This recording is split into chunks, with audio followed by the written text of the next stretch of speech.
Good evening. I'm on a little early so I can test whether the pictures I want to show can be seen. If it's dark enough. Let me see.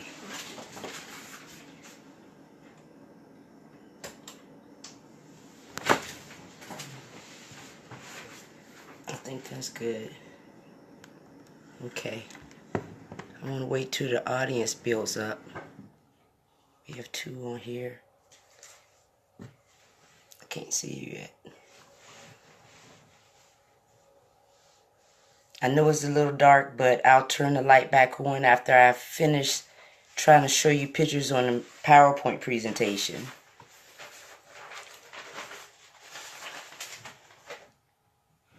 Assalamu alaikum, Brother Malik.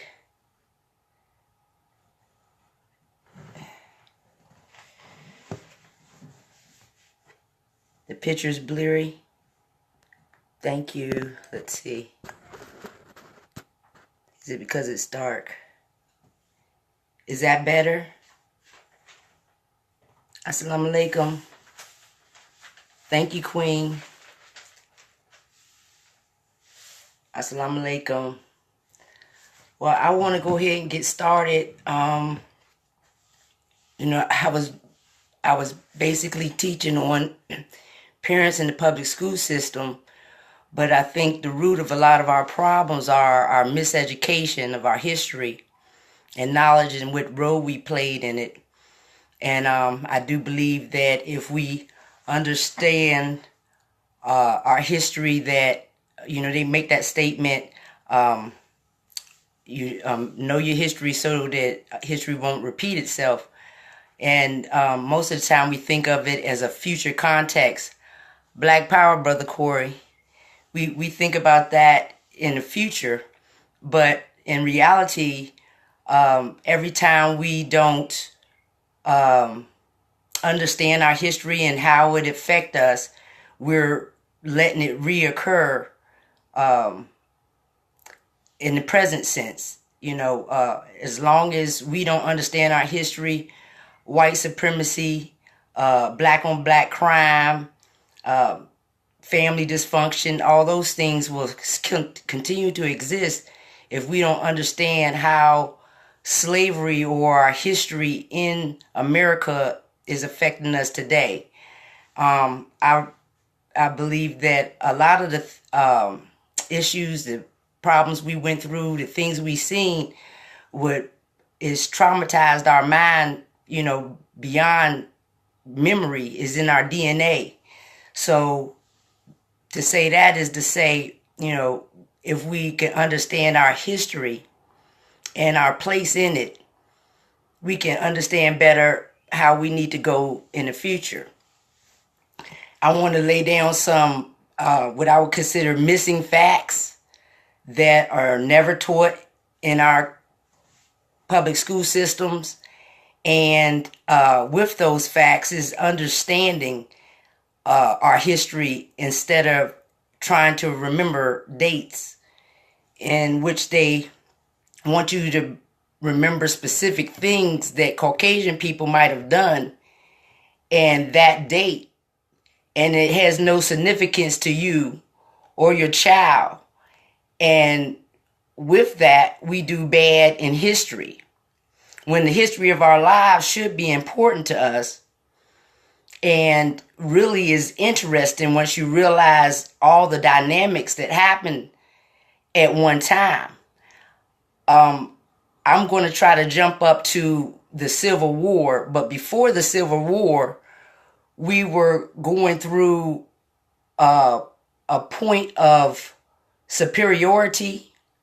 We were the gods. We were considered the gods. The highest pharaoh spoke directly to the gods, considered not on earth, but in that spiritual realm.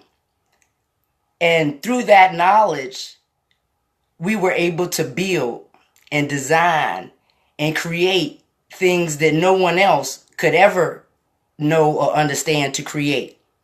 So with this knowledge, we lived on all the continents of the earth before and after it was split. during that rule or reign from the beginning of the time until the invasion of, and I say through the Caucasian race or the European race, it was a big invasion on black culture everywhere. And so when we understand American history and we think of it only from slavery, we fail to realize, if it's not taught in school, that this land was already occupied. It was already occupied by the original man.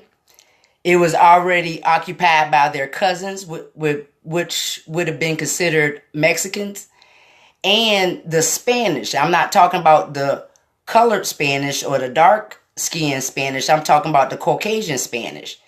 Had already occupied this land over here, which is now called the Americas, because at the time that wasn't the name of the land. So all that history being left out, understanding that when Christopher Columbus came over here, and that's where the history that we understand, only because they were our rulers.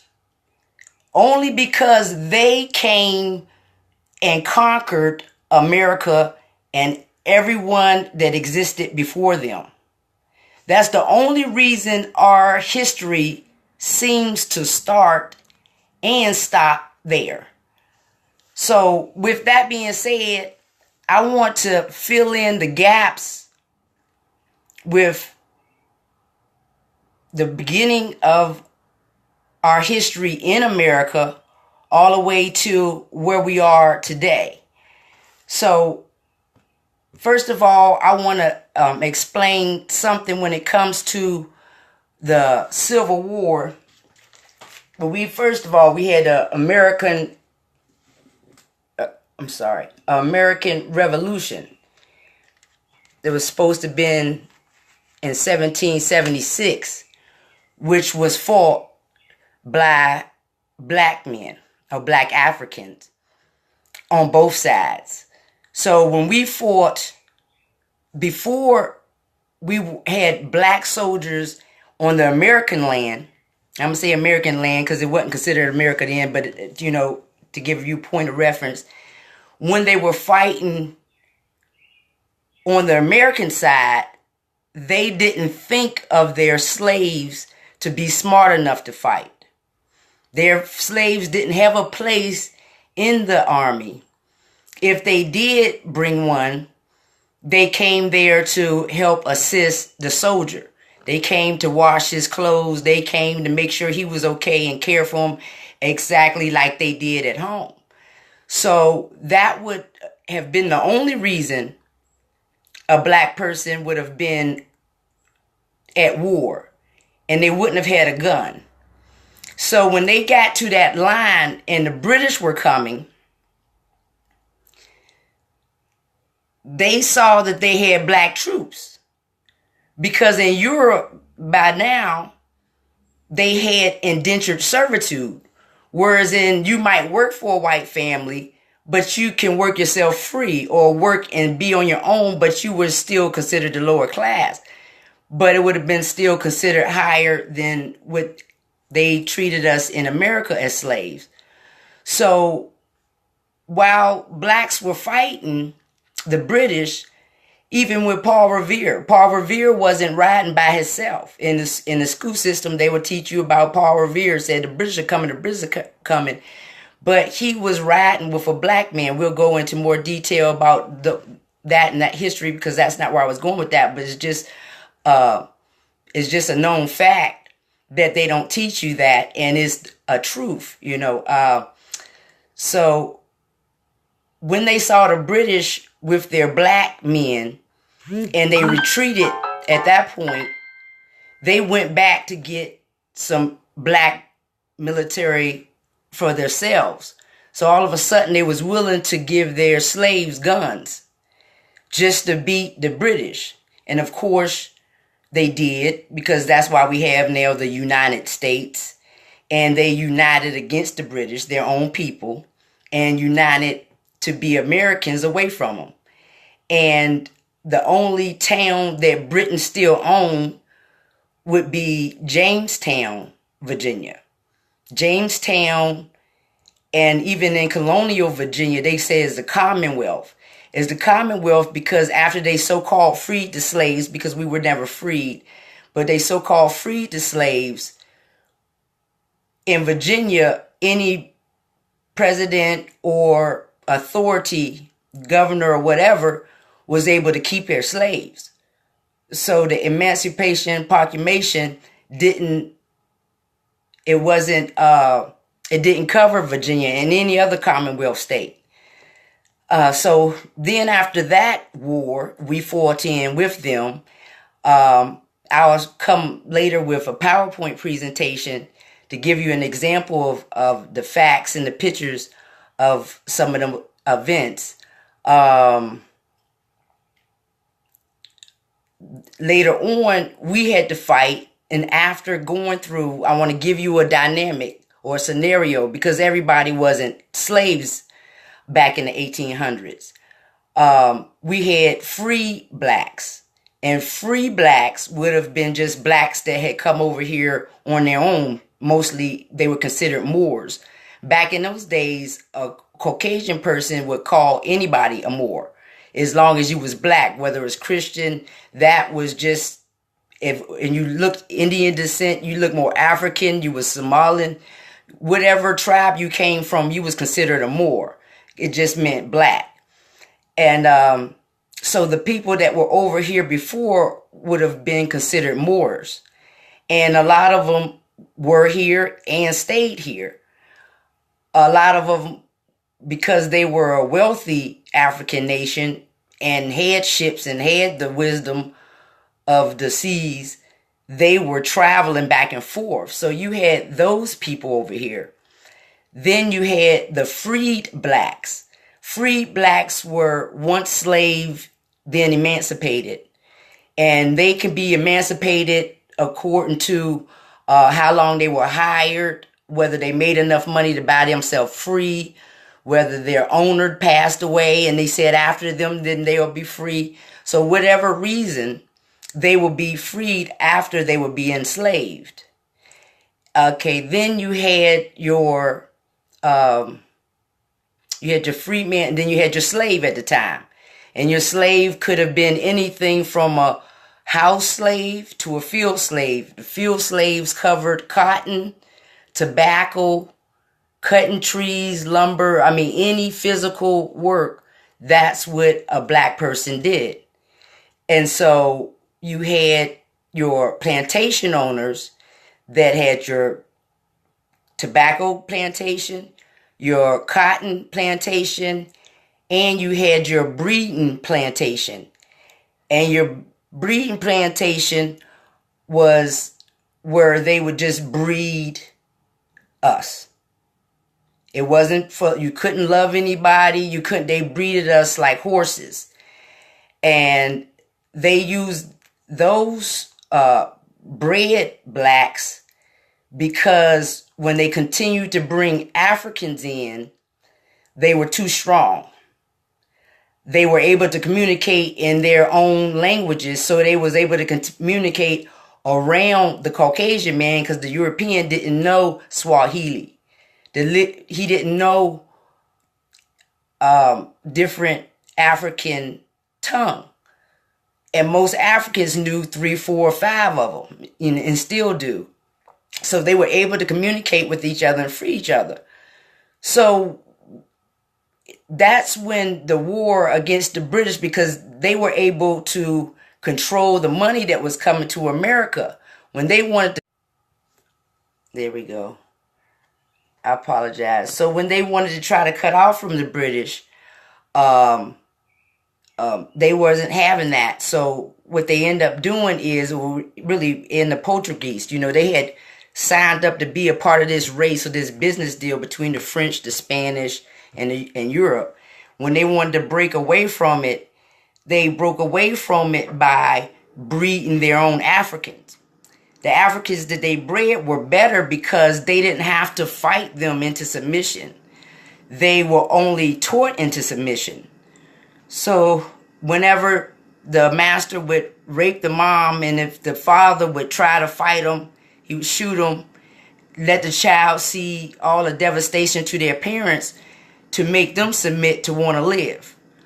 Other things were the parent just teaching them how to survive by allowing them to be submissive to his master.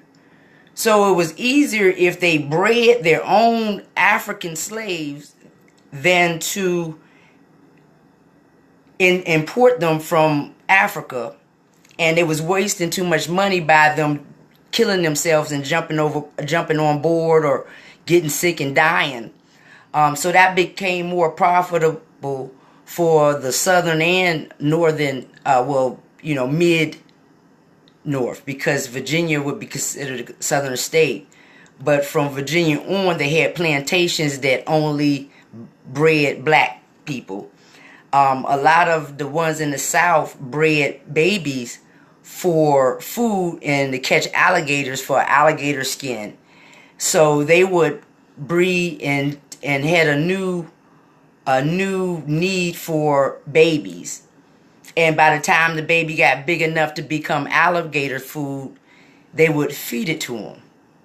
Now, during all this going on, you had your free blacks, and you had your slaves, and all the dynamics. You had different clothing to represent each person, or each, dynamic of people.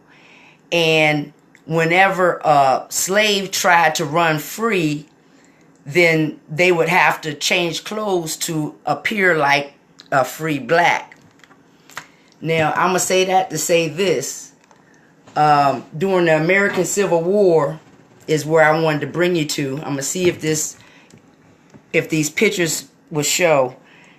They're really important for understanding what I'm talking about. All right. Okay. Let's see if I can get the glare off this picture. All right. And this is the start of the Civil War. And this was because of a long-standing controversy over slavery. Now, it wasn't that the abolitionists or the Caucasian men wanted us to be free. They were against slavery, but they wasn't pro-black. I wonder if you can see that. All right, so I talked to you before about the free blacks and the slaves.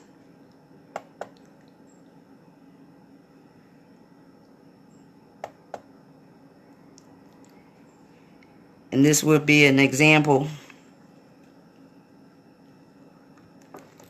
Let me start this back off from the beginning. A free man sitting on a levee.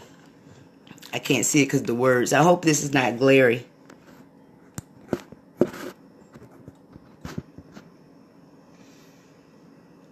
And so these will be free blacks at the time. Now, when you notice the women, at this point, in order to be free after the war, you had to become a Christian.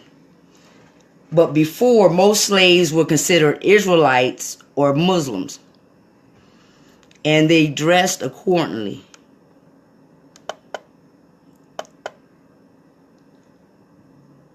This would be an example.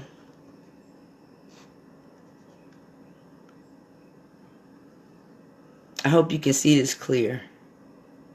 Can y'all let me know if you're seeing it clear? I'm going to speak to some people and let these pictures marinate.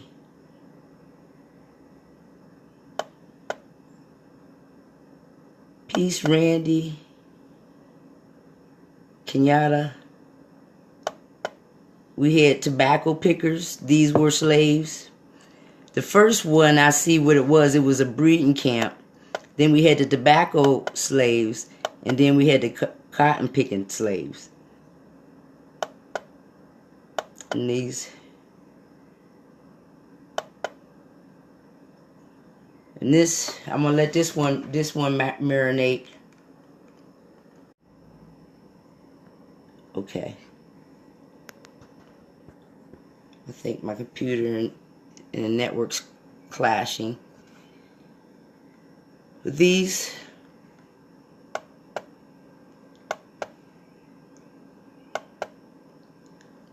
And another misconception is about our black Confederates.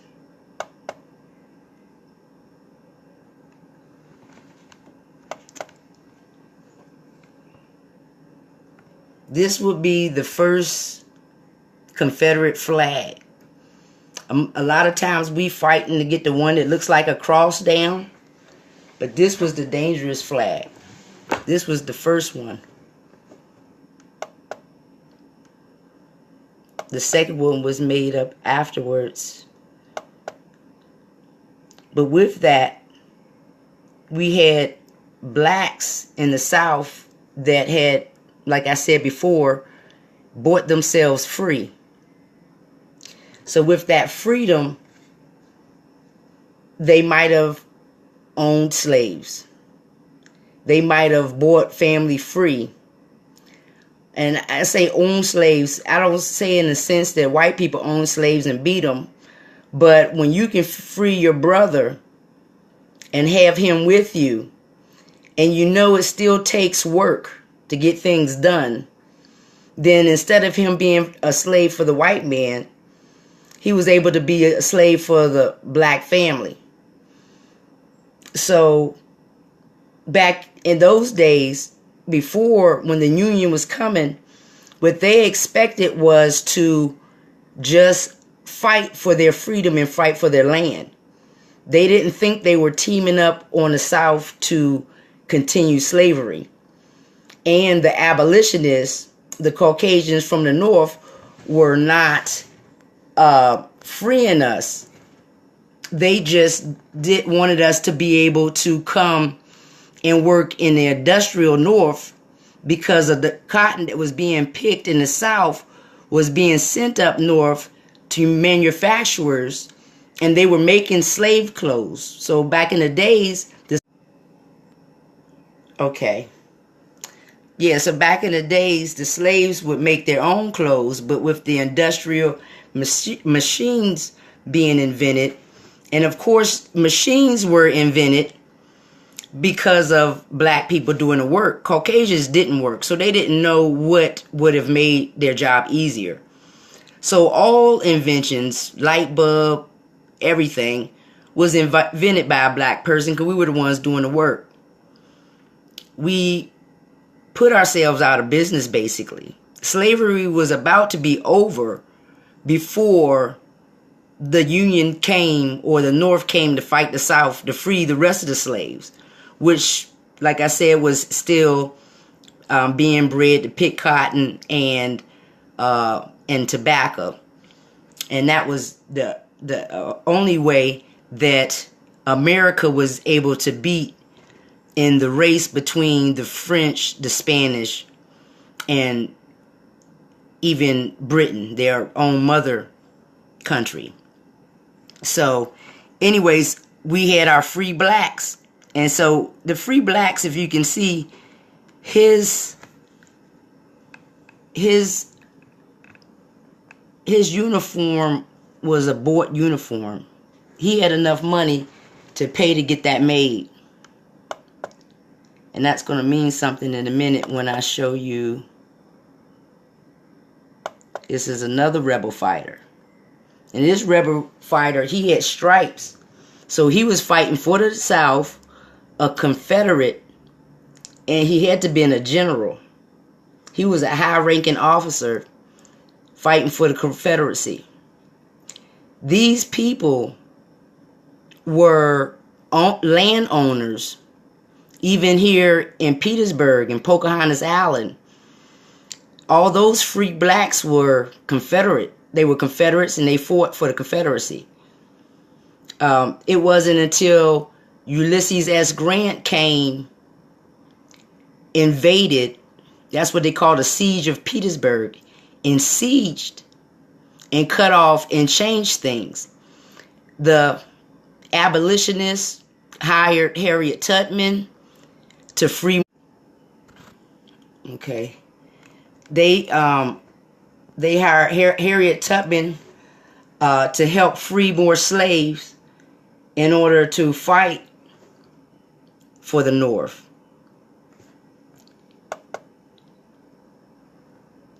if they said that the battle would have taken 4 weeks, but it took 4 years only because the Black South fought so hard for the Confederacy. The blacks were outnumbered to the North because of the breeding and the strength and the, I guess, ignorance. And they fought, and that's why the Civil War was one of the deadliest wars, is because it took a while for the Black South to break from their slave masters and fight for the North. I will show you an example of those. Let's see. Now, this would have been a Union soldier, and of course they lived up north. Slavery didn't really exist right up there. You had people like Moses, who worked for or with Benjamin Franklin. They co-owned the Philadelphia newspaper, and he had a brother that was down in the South that was still a slave. So even though he was free, he considered himself an Israelite. He was a businessman. He was partners with Benjamin Franklin in the printing press, and he knew how to fix wagons and wagon wheels. So because of his skills, he was wealthy on top of free.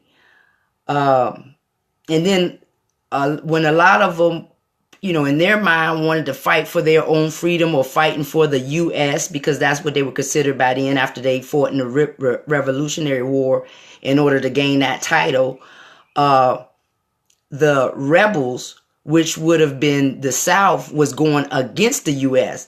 because the U.S. was saying, the United States was saying, we don't want slavery anymore. And the reason why, okay, I'm back. The reason they didn't want slavery anymore is because they wanted to use them in a different way. Here was one of the Confederate soldiers with Stonewall Jackson, and he came from here in my hometown.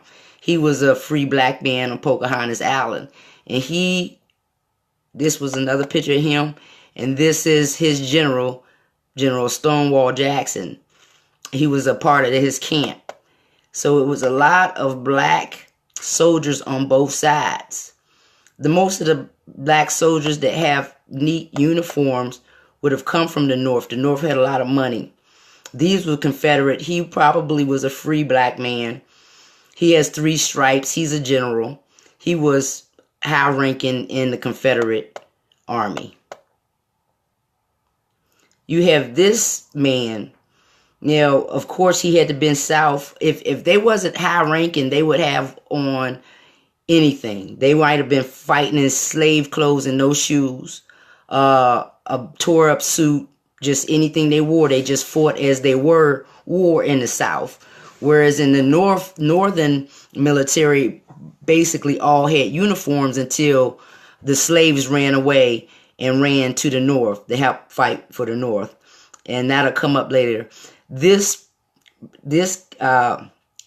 soldier right here, it looks like he's with a white woman, or a man, but that's a mulatto. So his wife is really a black woman. She's just a mulatto. And he was fighting for the Confederate too. This is another picture of them with their general. Black soldiers, the colored troops. This would have been a Southern colored troop. This is a Southern families. They appear to be free because they're not wearing slave clothes. This would be how the woman would dress. And the man, of course, is a Confederate soldier, and they probably... Okay. So his reason in the war is to protect his family. This was a little boy from Richmond. He was a mulatto. His slave, he was which would have been a house slave. Most of the times, if they had the white father, they would go and be a house slave. If they had a white mother, then they was born free. But a lot of times the white mother would give the child away because of the shame. She could never keep it and raise it, so she would give it to a black woman. But this was a mulatto, and he went into war for the Confederacy because he was a slave of the Confederate, of a Southern gentleman that lived in Richmond. I know that's what they call them, Southern, but I mean gentlemen. Now, this would have been an example of a Confederate soldier too being a slave with his master. So he kept him clean and organized, and that was the only reason he was at war with him. He was not fighting because he was free. He was fighting because of his orders. I can't see this. I'm a contraband. Okay. Contraband was, I'm going to give you the picture of the first example of contraband. All right. It was a couple of slaves that ran to the north and pleaded that the soldiers would take them when they realized that it was blacks on the other side fighting. And they looked better than them. And they,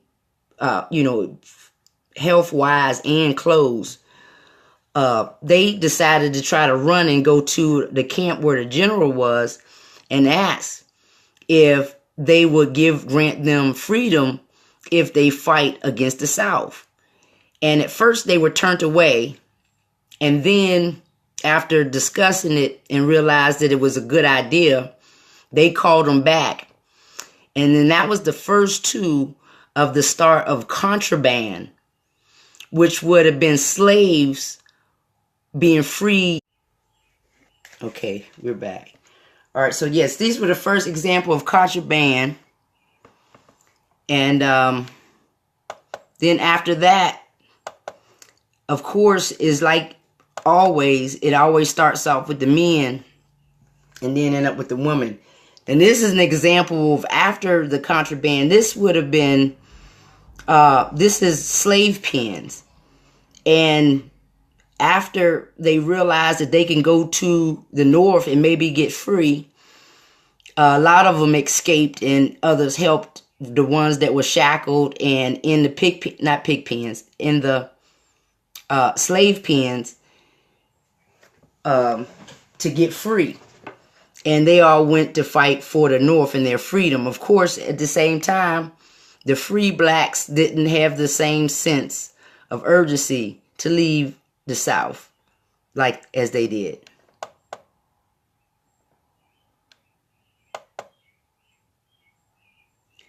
This is another example.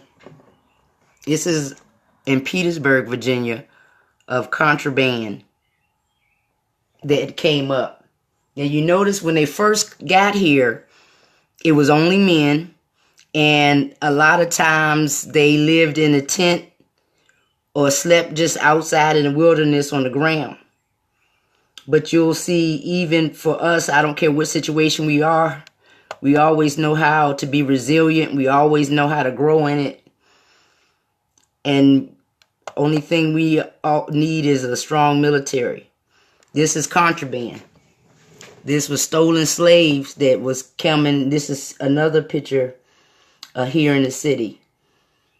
It was started to fight for the North. This was the turn. This was the winning of the war. These blacks being freed from slavery to fight for the North was the turn that helped the North to win.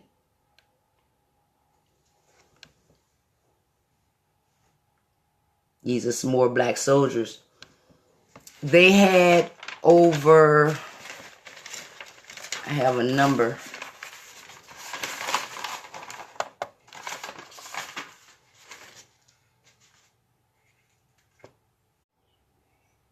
Okay, we're back. Thank you. All right, so I apologize. It's going to keep cutting out like that. I'm going to get that together. at the time of this war, we had over 500,000 free blacks. And in Virginia itself, it was 60,000 free blacks. So this was a lot of added military. But with that came the wives and the children, because now it turned from having soldiers to fight your war to blacks thinking they are free now. So as we ran north under the protection of the Union Army, or they call Yankees, that's why if you around a white person and another white person looks at that white person with you and say something, he'll say, I'm a Yankee. That means something to them. White people, that's white people language from I like black, so they cool at least a little bit. But so with that, the women, their wives, children, other slaves, and because of that society, you can see that they move from tents to and sleeping bags to housing. They also built schools and churches. So they lived on what they would call a contraband camps. And I didn't put in pictures of that, but I can go in. Is never ending. This is a contraband school. This is a school that children go to that was built, looks just as big as schools we have today. And it was built for them. Now, at the end of this war that we helped the North to win, I don't know if you can read this. This was a article that was in the Petersburg paper. The Richmond paper about Petersburg. And it talked about how... All right. I'm going to shut it down. It just talked about how great the war was. It said not in any battle was it as great as it was in Petersburg. They said the blacks played the music and the whites fought. And they said it was a beautiful ending to the war. And, of course, as we know, the North won. After that, the promise that they made to us about freeing us from slavery, they didn't. They gathered a lot of us up. They took us back down south to find our masters. Those of us that continued to try to run away, they killed us. They killed us in army. It's like after they finished and they won, a lot of us was running and thinking that we were in victory with them and they would shoot us. So that's what